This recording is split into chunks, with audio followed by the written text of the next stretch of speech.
بسم الله الرحمن الرحيم الحمد لله رب العالمين حمدا كثيرا طيبا طاهرا مباركا فيه ملء السماوات وملء الأرض وملء ما بينهما وملء ما شاء ربنا بعد ذلك وأشهد أن لا إله إلا الله وحده لا شريك له وأشهد أن سيدنا وحبيبنا ونبينا محمدا عبده ورسوله وصفيه من خلقه وخليله وحبيبه سيد الأولين والآخرين إمام الأنبياء والمرسلين صلوات ربي وسلامه عليه وعلى آله وأصحابه أجمعين ثم أما بعد أحبابي الكرام السلام عليكم ورحمة الله وبركاته.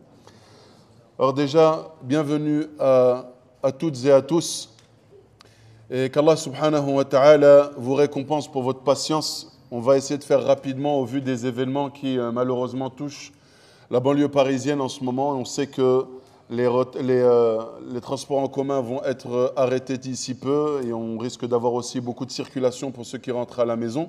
Donc Inch'Allah, on essaiera autant que possible de profiter, mais pas trop s'attarder pour que chacune et chacun puisse rentrer à la maison, ne pas trop s'attarder en ces soirées un peu tendues. Ala kulli hal, déjà on remercie Allah subhanahu wa ta'ala pour ce bienfait immense qui est la possibilité de se réunir comme ça. C'est un privilège, wallahi l'azim, que c'est un privilège, on ne s'en rend pas compte. On ne s'en rendra compte que yawm al-qiyamah, quand on verra, incha'Allah, le fruit de nos efforts, le fruit de nos sacrifices, le fruit de ces actions que l'on aura fait avec sincérité, je l'espère, pour Allah subhanahu wa ta'ala. Il n'y a qu'à ce moment-là qu'on se rendra compte que toutes ces secondes, toutes ces minutes, tous ces instants passés ici dans cet endroit béni valaient mieux que tout le reste dans le bas monde. Peut-être à cette heure-ci, les seuls qu'on pourrait envier, c'est ceux qui sont à Mina en ce moment. Ils sont, mashallah, en train de faire manasik al-hajj. C'est peut-être eux qu'on pourrait, à la rigueur, envier en ce moment. Mais à part ça, alhamdulillah, on est vraiment très bien. Les anges nous couvrent de leurs ailes. Allah subhanahu wa ta'ala fait descendre al-rahma,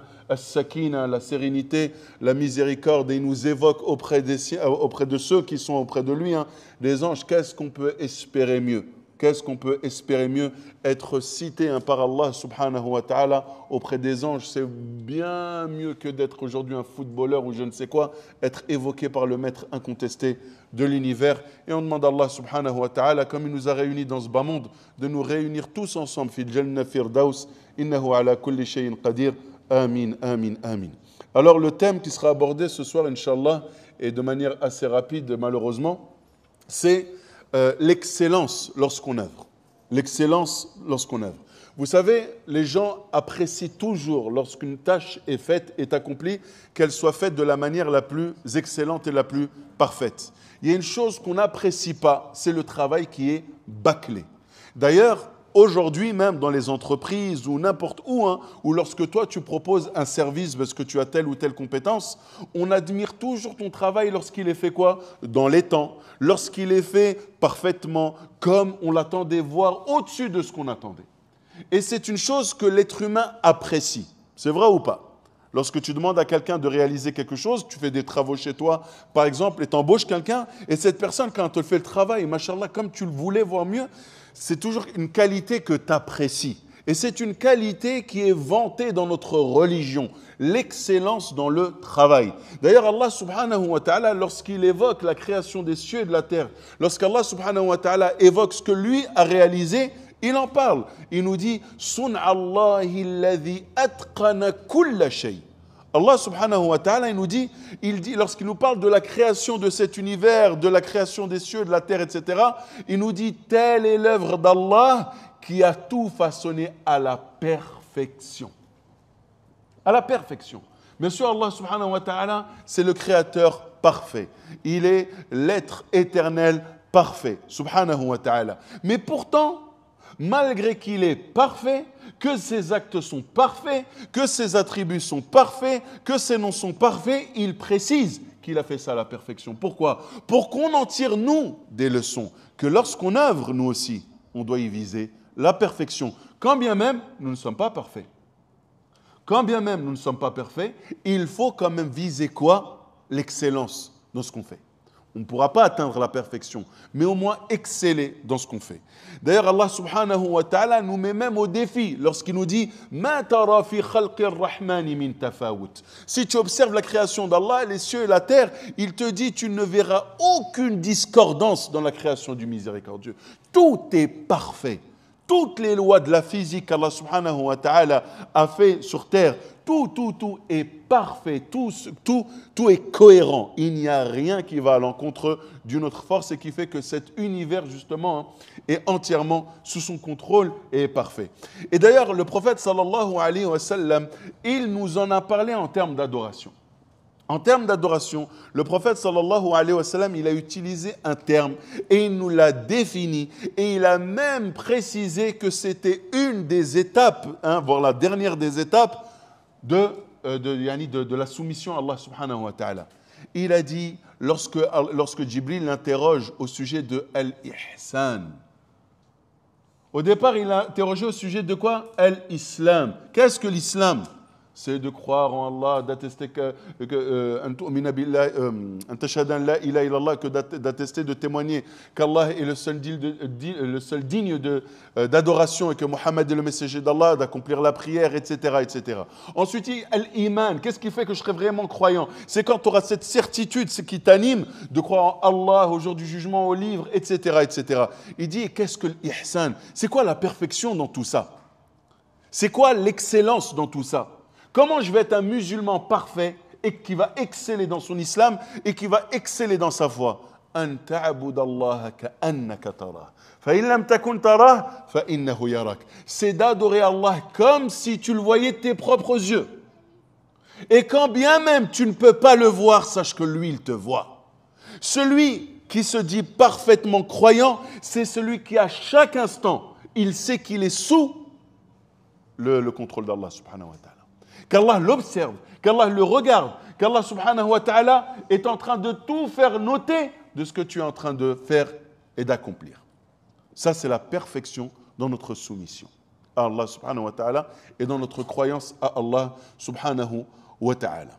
Donc, on voit bien que notre religion, comme Allah subhanahu wa ta'ala décrit à travers sa création, et comme le prophète sallallahu alayhi wa sallam nous le dit à travers notre relation avec Allah, on est appelé à quoi? À exceller dans notre relation avec Allah. Maintenant, la question qu'on doit se poser, c'est est-ce que cette excellence qu'on doit viser, est-ce qu'elle concerne que les actes d'adoration, que notre relation avec Allah subhanahu wa ta'ala? Non. Le musulman, dans sa vie, tout ce qu'il fait, tout ce qu'il entreprend, il doit y viser l'excellence. Vous savez, il y a une expression qu'on utilise aujourd'hui lorsqu'on veut parler d'un travail bâclé, mal fait, raté. On dit c'est du travail? Oui, dites-le, malheureusement on n'a pas le choix. C'est du travail d'arabe. Est-ce que vous connaissez l'origine de cette expression? Cette expression, son origine, c'était lorsqu'à l'époque les Arabes étaient en Andalousie et qu'ils excellaient en architecture, qu'ils excellaient dans les technologies. Les gens y venaient, ils étaient admiratifs. Ils disaient « Waouh !» Dès qu'ils voyaient un travail super bien fait, ils disaient « Non, ça c'est du travail d'Arabe. C'est du travail d'Arabe, on ne peut pas égaliser ça. » Les Européens, c'est ce qu'ils disaient. Les Francs, etc., ceux qui étaient à l'époque en France, etc., c'est ce qu'ils disaient lorsqu'ils voyaient le travail des musulmans. Ils disaient, non mais ça c'est du travail d'arabe, c'est excellent, tu ne peux pas rivaliser avec eux. Regardez ce qu'est devenu cette expression-là. On l'utilise pour dire quoi aujourd'hui? Travail bâclé, mal fait, raté, etc. C'est triste, hein? C'est triste, hein? C'est malheureux. Parce que lorsqu'on étudie, lorsqu'on regarde un peu, lorsqu'on fouille, on regarde un peu l'histoire, et qu'on regarde les premières générations, le premier millénaire, même voire un peu moins, on voit que les musulmans, ils ont cherché à exceller dans tout. Les technologies, Bagdad, c'était la Silicon Valley. Vous savez, aujourd'hui, on parle de la Silicon Valley, où il y a les GAFA, Google, Facebook, Yahoo, etc., les grandes entreprises de la haute technologie. À l'époque du califat abbasside, la Silicon Valley, c'était Bagdad. Bagdad. Toutes les technologies venaient de Bagdad. Tout. Les gens, ils faisaient des milliers de kilomètres pour apprendre la science des musulmans. Pourquoi? Parce qu'ils ont compris le premier message de l'islam qui était quoi? Iqra, lis, apprends, découvre. Et nous, qu'est-ce qu'on a fait de ce message-là? Rien. Rien. On ne sait même pas lire. Ni le français, ni l'arabe. Même le français, malheureusement, on a beau être né ici, des fois, on ne sait même pas lire. Et rester devant un livre, c'est un calvaire. On préfère rester devant une vidéo TikTok en train de regarder un chat qui danse. Wal'iyadhu billah. Voilà notre perte de temps. Les Arabes, les musulmans en particulier, les Arabes qui, d'ailleurs, comment on appelle la civilisation arabe? Est-ce que ça existe, la civilisation arabe? Non. La civilisation arabo-musulmane. Parce que c'est quand l'islam est arrivé que les Arabes ont existé. Ils n'existaient pas, les Arabes, avant? Bien sûr que si. Ça faisait des millénaires qu'ils existaient. Ils ont toujours existé en Arabie. Et un peu partout, au Ficham, etc. Mais en Arabie principalement. Pourquoi on n'a jamais entendu parler de civilisation arabe à l'époque? Parce qu'ils n'avaient rien apporté. Dès qu'il y a l'islam qui est arrivé, le message d'Allah subhanahu wa ta'ala, la mission de notre bien-aimé Muhammad sallallahu alayhi wa sallam, la civilisation arabe est devenue la civilisation arabo-musulmane. Ça a été une nouvelle ère pour l'humanité. Wallahi al-azim, qu'il y a un avant-islam et un après-islam. Le monde avant l'islam et le monde après l'islam n'est pas le même. L'islam est venu illuminer ce monde. Par la connaissance, par la science, par la justice, par la foi saine. Croire en Allah comme il se doit, parce que les autres religions avaient été entre-temps falsifiées, modifiées. Alors est-ce que cette excellence, elle doit se limiter qu'à nos actes d'adoration?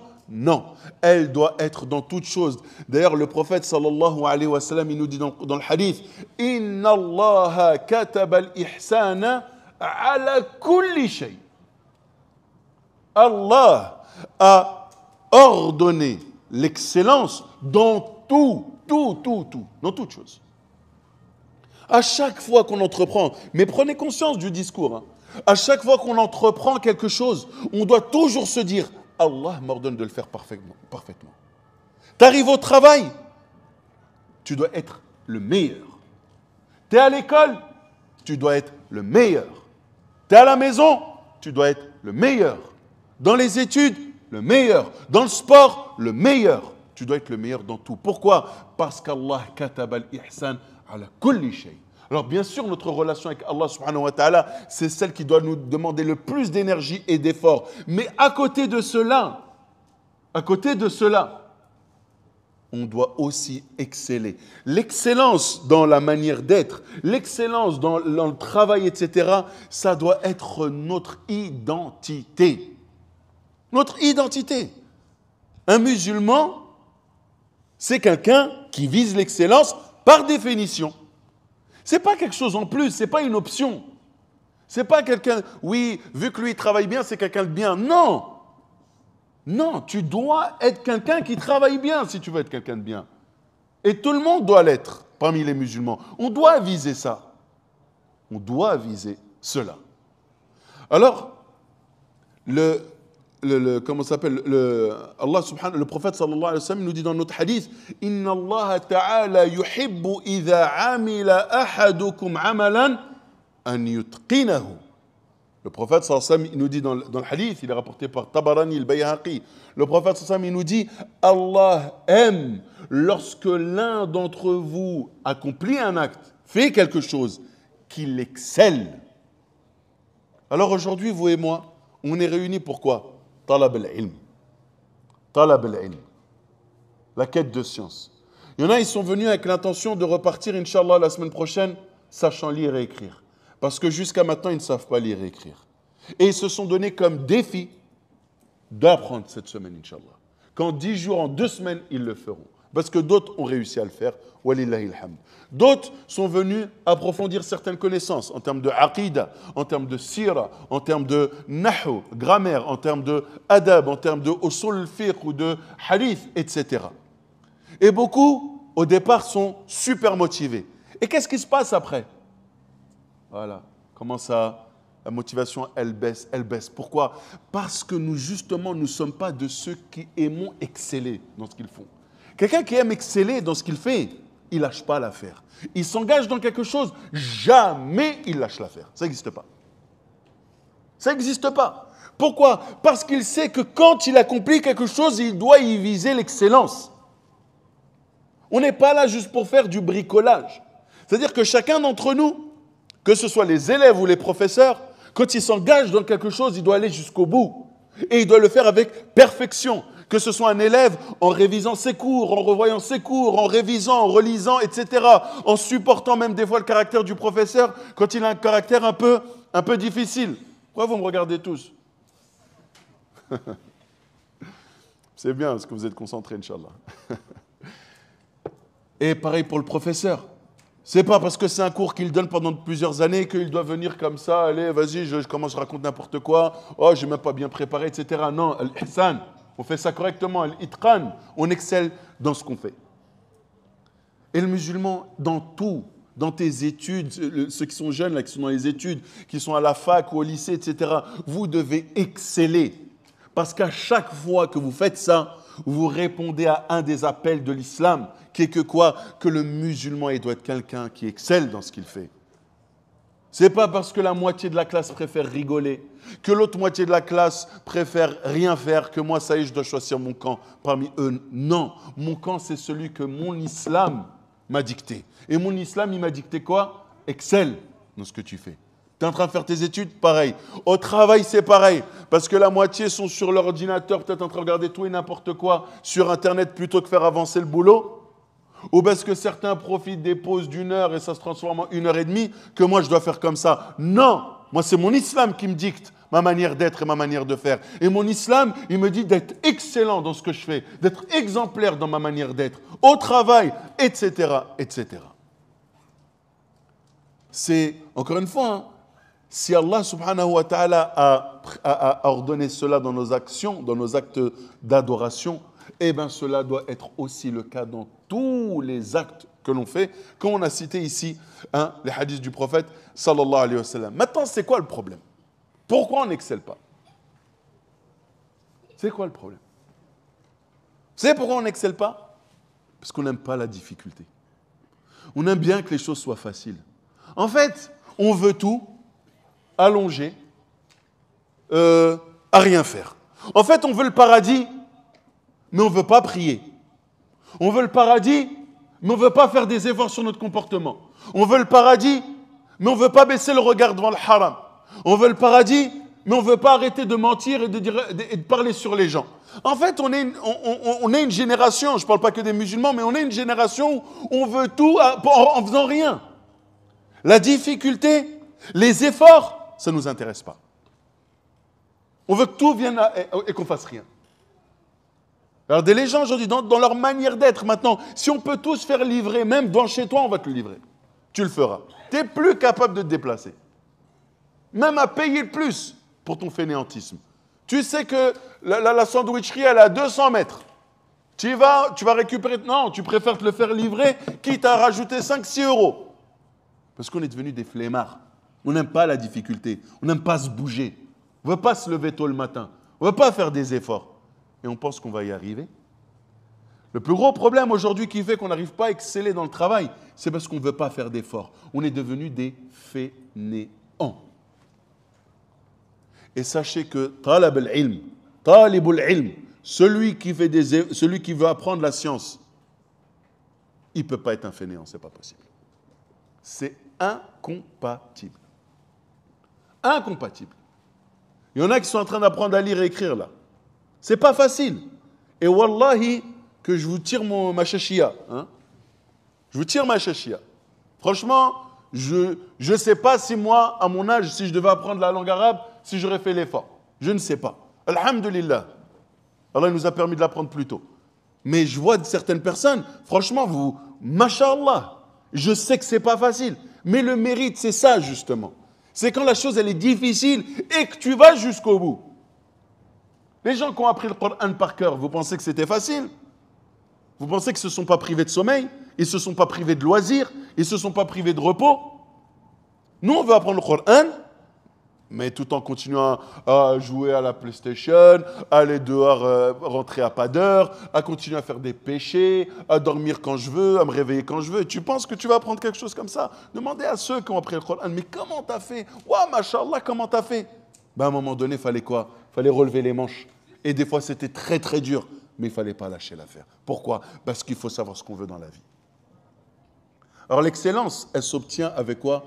Avec al-mashaqqa. Les poètes, ils disaient, laoula al-mashaqqa, la sa'ada an-nasu kulluhum. Si ce n'était pas la difficulté, tout le monde serait excellent. C'est vrai ou pas? Si aujourd'hui on jugeait l'excellence par le fait de dormir, manger, rien faire, mais moi je suis au top. Alors là, je vous mets tous à l'amende. Mais on est tous les meilleurs.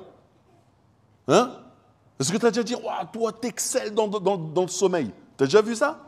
Tenez, la coupe du monde de celui qui dort. Ça n'existe pas. Pourquoi? Parce qu'il n'y a pas de difficulté, il n'y a rien. On ne va pas te délivrer une médaille, mais est-ce que tu manges? Il y a quoi de...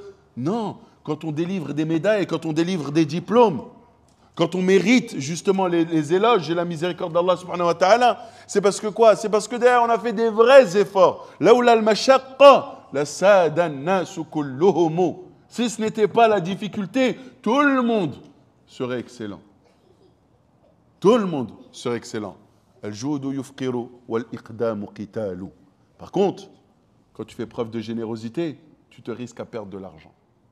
Et là, on voit. Là, ça t'a le mérite d'être quelqu'un de généreux. Parce que tu sais qu'en faisant ces dons, tu es en train de faire diminuer ton argent. Et peut-être même te retrouver à quoi? Avoir peu d'argent et te dire, ouais, si je n'avais pas donné, peut-être que j'aurais plus. Non, j'avance, je donne.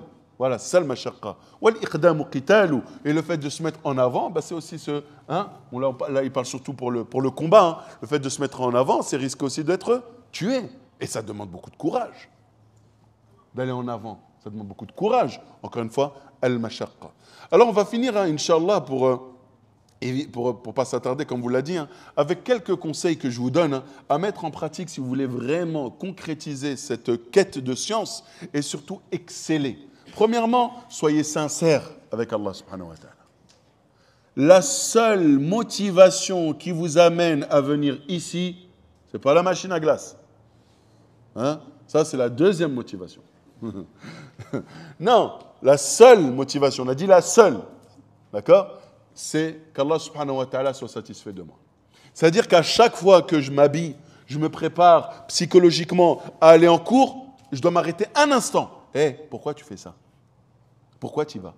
Qu'est-ce que tu recherches derrière ça? Ya Allah, je cherche ta miséricorde. Ya Allah, j'espère que tu seras satisfait de moi. Ya Allah, j'ai trop de péchés. Ya Allah, j'ai trop de manquements. Peut-être que par ces assises-là, hein, tu auras pitié de moi et tu me feras miséricorde. C'est tout ce que je veux à travers cette assise. Être sincère. Ça, c'est super important. Quelqu'un qui est sincère, Allah, il va lui faciliter justement l'excellence dans le travail. Il va lui faciliter justement à œuvrer en bien parce qu'il est sincère. Et Allah subhanahu wa ta'ala, il est avec les gens sincères. Deuxièmement, placer sa confiance en Allah subhanahu wa ta'ala. Ne pas avoir les difficultés comme les gens les voient aujourd'hui. Ouah, c'est la misère, c'est trop dur. Non, place ta confiance en Allah subhanahu wa ta'ala. Allah, il a facilité à d'autres. Pourquoi il ne te faciliterait pas à toi? Allah, il a permis à des personnes d'apprendre à lire et écrire. Pourquoi toi, il te priverait? Qu'est-ce qu'ils avaient de plus que toi? Détermination. Et parce qu'ils avaient cette confiance en Allah subhanahu wa ta'ala, que si je suis sincère et que je fais des efforts, Allah ne me privera pas de ce que j'attends.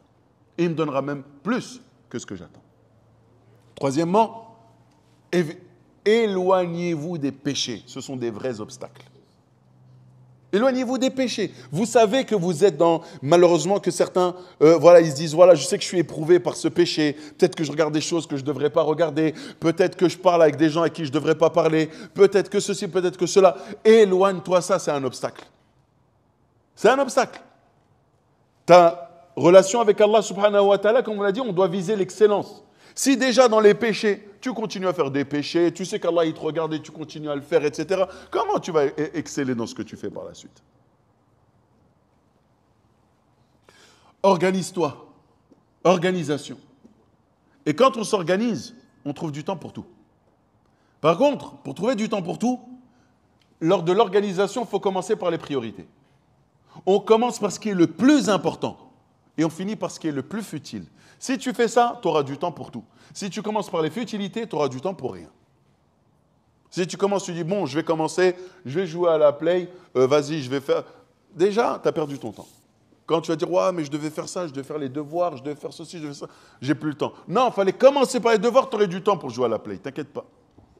Et si tu peux même ne pas jouer à la play, c'est encore mieux.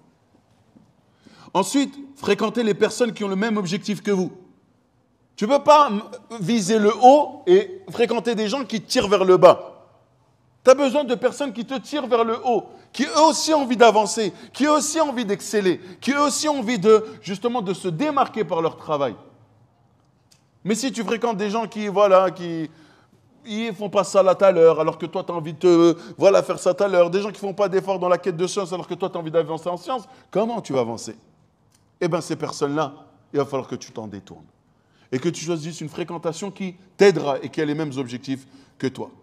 De la même manière, ne vous surchargez pas, s'il vous plaît. Beaucoup de personnes, dans les débuts, ils sont super motivés. On n'est pas des surhommes. Tu ne peux pas changer ton habitude du jour au lendemain. Si chaque jour tu changes d'1 millimètre, alhamdoulilah, tu as fait un gros effort. Il y en a qui veulent brûler les étapes. Il n'y a pas d'étape. Le seul avec qui tu es en concurrence, c'est toi. C'est-à-dire qu'aujourd'hui, jeudi, je suis en concurrence avec le Redouane de mercredi. Et demain, vendredi, je suis en concurrence avec le Redouane d'aujourd'hui. Et samedi, je serai en concurrence avec le Redouane de vendredi. Je ne suis pas en concurrence avec les autres, ça ne sert à rien. Regarde pas les gens ce qu'ils ont fait. Regarde toi où tu en es. D'accord? Donc toi, ton objectif, c'est quoi? C'est d'être meilleur que la veille. Pas d'être meilleur qu'un tel. Pas d'être meilleur qu'un tel. D'être meilleur que toi, la veille.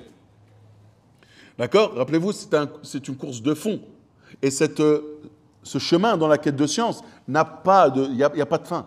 Inch'Allah, on va mourir dessus. Et on n'aura même pas fait peut-être le 10e de ce qu'on voulait faire, ça se trouve. Tellement il y a de choses à apprendre. Bien sûr, si on veut exceller aussi dans notre quête de science, il faut mettre en pratique ce qu'on apprend. Al-alimu man alima thumma amila. Le savant, c'est celui qui apprend et qui met en pratique. C'est comme ça qu'on excelle. On n'apprend pas, surtout pour tout ce qui concerne les bases de notre religion, etc. Ce n'est pas de la culture générale. C'est ce que j'ai besoin, ce qui m'est utile pour, au quotidien, avancer et cheminer vers Allah subhanahu wa ta'ala. Wallahu a'lam. On va s'arrêter là, Inch'Allah, pour ne pas retarder tout le monde. On est désolé. Hein. Malheureusement, les événements nous poussent à devoir écourter cette intervention en espérant que ça s'arrangera assez rapidement. Un conseil à chacun d'entre vous, je ne vais pas vous dire sortez pas faire des fumigènes. J'espère bien que parmi vous, il n'y en a pas qui avaient l'intention de faire ça ce soir, hein, ni de jeter des mortiers sur qui que ce soit. Par contre, s'il vous plaît, si vous avez des petits frères et des petites sœurs, gardez-les à la maison. Si vous avez des frères et sœurs, veillez sur eux, s'il vous plaît. Faites en sorte qu'ils ne soient pas dehors. Parce qu'on a cette responsabilité. Alhamdulillah, on sait que ce qui se passe, l'islam est aux antipodes de ça. Ce n'est pas des choses que l'islam accepte. Au contraire, c'est des choses que l'islam condamne. Par contre, on a une responsabilité par rapport à nos frères et sœurs. Hein, nos neveux, nos nièces, etc. Si on sait qu'on a des frères et sœurs qui à cette heure-ci sont dehors, rentre à la maison. Il n'y a rien à faire dehors à cette heure-ci, surtout en ces moments-là. Ça, on en a une responsabilité. Après, ceux qui sont en train de faire tout ça, hein, ils auront à rendre des comptes devant Allah subhanahu wa ta'ala le jour dernier. Mais nous, au moins, qu'on fasse en sorte que nos proches, au moins, soient pas dans ce genre de sauvagerie. Parce qu'il n'y a pas d'autre mot que cela. هذا والله أعلم سبحانك اللهم وبحمدك أشهد أن لا إله إلا أنت أستغفرك وأتوب إليك أستغفرك وأتوب إليك أستغفرك وأتوب إليك اللهم صل وسلم وبارك على نبينا وحبيبنا وقرة أعيننا وسيدنا محمد وعلى آله وصحبه أجمعين سبحان ربك رب العزة عما يصفون والسلام على المرسلين والحمد لله رب العالمين